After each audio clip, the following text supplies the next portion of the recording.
Now on the third day, Esther put on her royal clothing and stood in the inner court of the king's house, next to the king's house.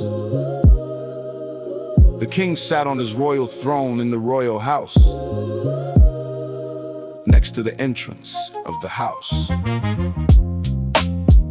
When the king saw Esther the queen standing in the court, she obtained favor in his sight.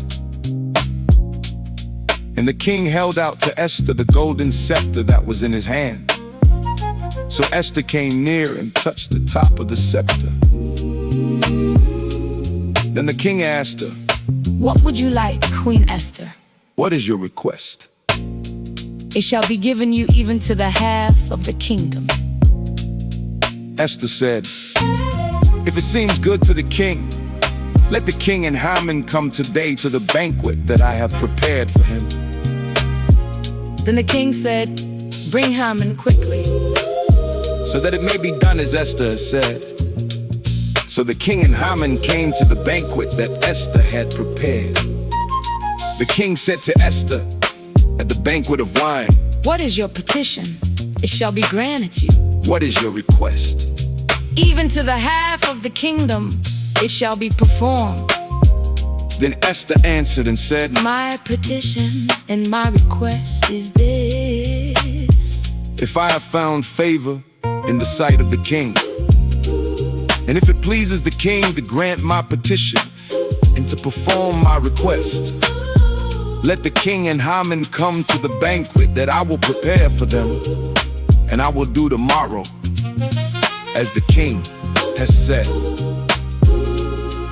Then Haman went out that day joyful and glad of heart. But when Haman saw Mordecai in the king's gate, that he didn't stand up nor move for him, he was filled with wrath against Mordecai. Nevertheless, Haman restrained himself and went home. He sent and called for his friends and Zeresh his wife.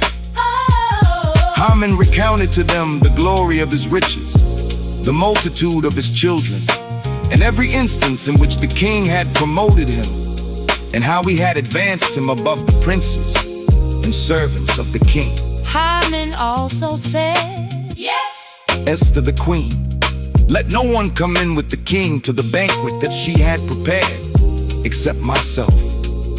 and tomorrow also I am invited by her together with the king." Yet all this avails me nothing, so long as I see Mordecai the Jew, sitting at the king's gate. Then Zeresh his wife and all his friends said to him, let a gallows be made 50 cubits high, and in the morning speak to the king about hanging Mordecai on it. Then go in merrily. with the king to the banquet." This pleased Haman. And he had the gallows made.